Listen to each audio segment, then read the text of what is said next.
Cheese. Cheese. I love you. Love you too. Baby. Say hi to the baby belly. Baby, so much. I really love you, baby, baby, baby, baby, baby, baby. I love you, baby, baby. Baby loves you too. You, baby. Hi, I'm Jeff, and I'm legally blind.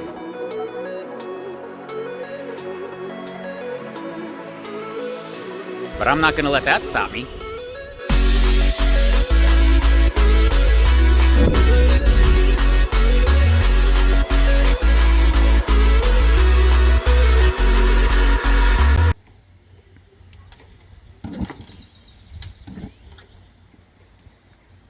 Heck yeah, getting the barbecue going. Technically, Dan's getting the barbecue going.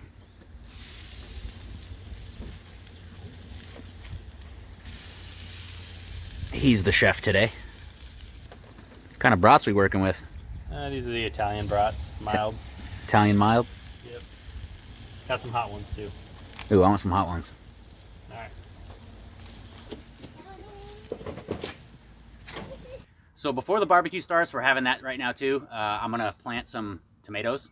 So I planted these like the beginning of April by seed, and it's half as many as last year. It's like every other row, but they're ready to be transplanted to the garden, and I've got a couple of tips for that. So this is an heirloom tomato called Black Zebra. It's absolutely delicious, and it's really cool looking. It's a dark tomato with green zebra stripes all the way around it. And I'm gonna show you a huge tip on growing tomatoes to make them stronger and make them produce more tomatoes. So this is great. The first shovel that we found belongs to my nieces. This is like part of their little gardening playset. So that's the shovel. So that's the shovel I'm using. First thing I'm gonna do is I got them in these little peat pods. I'm gonna take the little netting off, and I've got 2 of them growing. So I'm gonna try very carefully to rip them apart without killing one of them. And I do this all the time.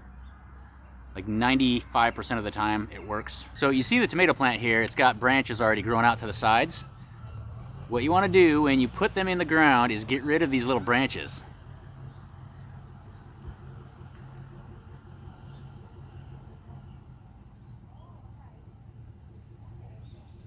And I know it seems horrible, but trust me. What's going to happen is you're going to plant the tomato with the stem as far in the ground as you can possibly get it. So you only want these top leaves showing, because what's going to happen is when you water them, roots are going to grow all along the stem. So the longer the stem, the better.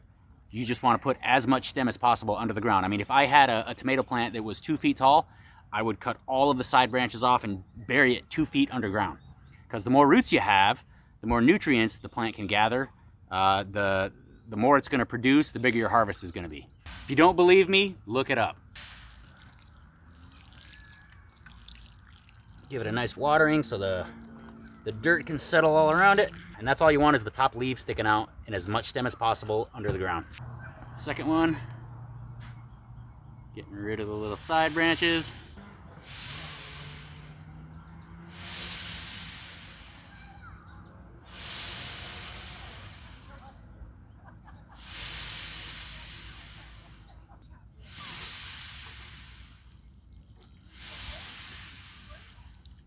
All right, so I've got 5 of them in. I'm obviously not going to show every single one being planted because they're all going to be identical.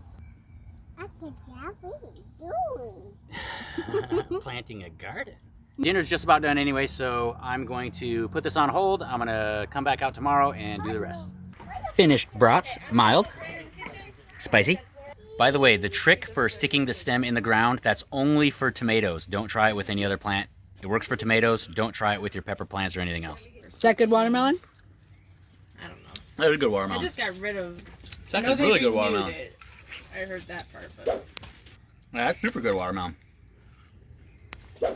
Back out here for another day of planting. It kind of started raining a little bit, so me and my niece Emily are going to be planting some beans in the rain.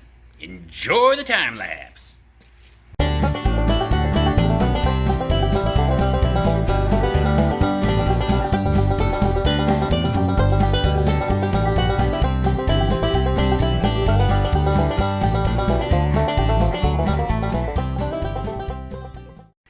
So we're done with the beans. We did 4 rows of 1, 2, 3, 4, 5 different kinds of beans. We're all dirty, we're all sweaty, our legs are burning, our backs are sore. My question is, why is gardening not a sport? You know what I mean?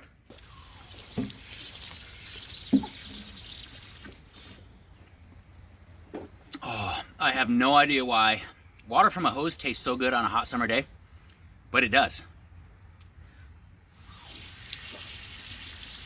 Okay, it's like 5, maybe 6 days later, and I've got to tell you something. Holy crap, Miracle-Gro works! Look how big these friggin' tomato plants are already. And okay, fine, it's actually like 2.5 months later, but who's counting? A lot of harvesting to do right now, though. Look at these giant tomatoes. These are Brandywine tomatoes. It's an heirloom tomato. Big old pink tomatoes. And according to heirloom tomato people, this is like the best flavor you can get as far as big giant tomatoes go. I don't know, personal preference, but they're pretty good.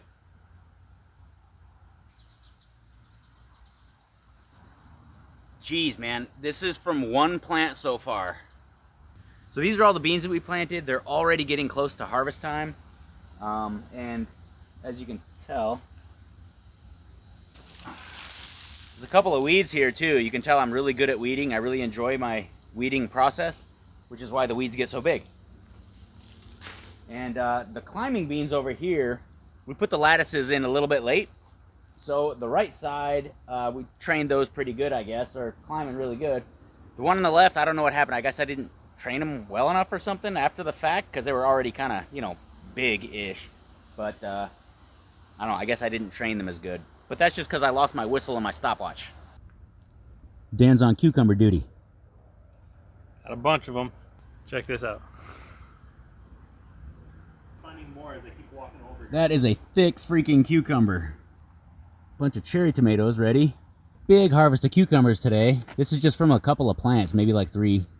It's got some ripe Wapsipinicon peach tomatoes. These actually have fuzz on them like a peach. And they're delicious. These are honestly one of my very best favorite tomatoes here.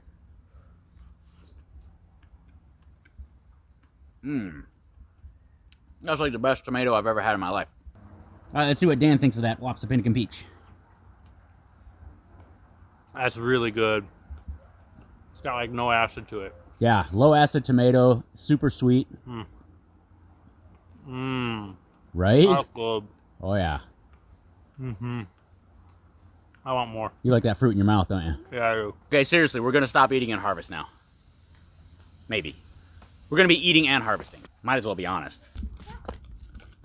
Tomatoes. Yeah.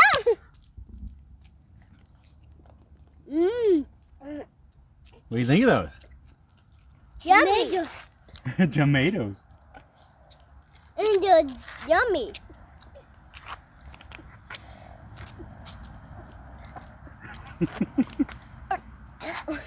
I like that. I like Kaylee, you gotta breathe and swallow. Breathe and swallow. I'm breathing and swallow. Excellent. It's excellent. Is that what you said? 5. Hey Kaylee, how are those tomatoes? Tomatoes. An overflowing bowl of these cherry tomatoes that I'm dehybridizing. These are sun sugar tomatoes. They're a hybrid, but I've been planting them. Okay. Okay. Here you go. There you go. Have to calm the beast in Kaylee right here. Yeah, so I've been dehybridizing these for a few years, and it's going pretty good so far.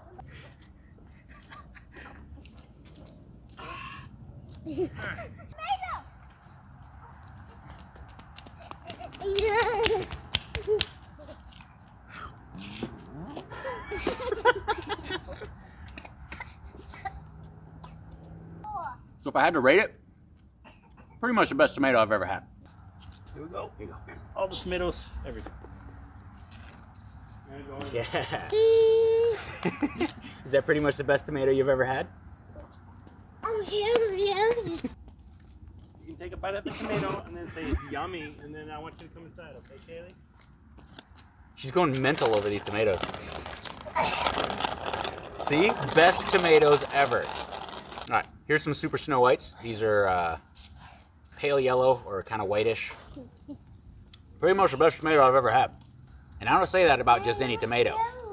Okay, for these brandy wines, I think I'm probably gonna have to get a knife because my mouth is just not that big. Be right back.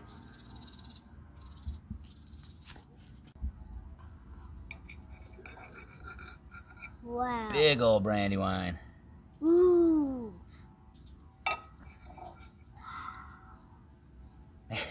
Seems like I could cut probably like 30 wedges from this one tomato. That's so big. Right?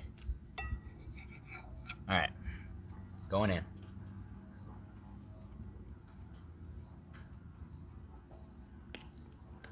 Wow. I gotta say, that's the best tomato I've ever had. Oh, green zebra. I gotta show you green zebra. Hang on. Yeah, green zebra is buried under here somewhere. There we go. Green zebra. Check this one out. Green and yellow striped.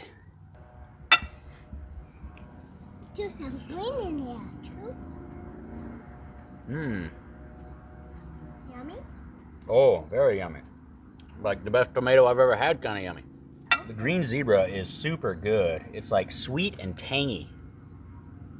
Like pretty sweet and pretty tangy. So it's the next day, and there's one more thing that I gotta show you before I close out the video. I came to water. I'm gonna kind of reenact what I did. It's funny, and I'm gonna take it through what my thought process was. But I came over to water, and I thought, where's the hose? Oh, here it is right here. How convenient. Picked it up. Wonder if it's on. Ah, crap! That literally happened just like that. If this had been a gun, I would have shot myself. But luckily for me, I'm a lot safer with guns than I am with garden hoses. But the same rules apply. Allow me to demonstrate. Treat every garden hose as if it's loaded. Wonder if it's on. Ah, crap! Always keep your garden hose pointed in a safe direction. Watering the garden. Watering the garden. Hey, Jeff, look at Huh? these. Oh, jeez. Oh, I'm so sorry. Never, never, never put your finger on the trigger until you're ready to water. I had a big fish on the line. I reeled it in, and it was huge. Yeah, seriously, it was like this. Dude, wow. I'm sorry. It went off by itself. So that's today's video. I hope you enjoyed it. Thank you so much for watching. And if you take away just one thing from this video, it's that garden hose safety should be taken very seriously. It's not a joke. Yeah, so I know my outfit does not match, and I just don't care anymore. You know, if it's clean and fits, I put it on. You sound pregnant to me. Felt like the garden hose safety thing just was a must. You don't want people spraying themselves. Oh yeah, well, you know, I think a lot of people are fearful of garden hoses nowadays. But that's true. just because they don't understand them. They're not used to being around them. Well, right, you know? yeah, and they don't understand. They've never had anybody show them proper garden hose safety. So I can understand how people would be nervous about it if you haven't been educated on it. You know? Right, right. But they're a lot of fun, you know. They are. I mean, it's a big stress reliever, and you know, back in the day, everybody used garden hoses. Right. You know, I mean, they literally relied on them for their food. For me, I know it's a big stress reliever, you know, being out in the garden and just spraying for a while. And I know there's a lot of misconceptions and actually a lot of disinformation about garden hoses. Like, you know, they'll just go off by themselves. Yeah, It doesn't happen that way. Fear, yeah. Yeah, that's why, you know, there's that rule. Never put your finger on the trigger until you're ready to water. Right. Because it's not just going to go off on its own. It's not just going to just spray somebody, you know? Right. That just doesn't happen. I mean, I used to be a little apprehensive about them, but then, you know, I got familiar with them and, you know, used them a little bit. And of course, I took the safety course. And I did too. I mean, even handling the nozzle, it was like, whoa, you know? We didn't grow up with garden hoses around us or anything like that. Right. So I understand, because I used to be a little nervous about them too, you know? I honestly feel a lot better having one around, you know, Yeah, for sure. in case you need it. Yeah, and honestly, if people wanted to get educated on proper garden hose use, I'm sure there's safety courses that people can take. If not, you should start one. A safety Yeah, a garden hose safety course. garden hose. Yeah.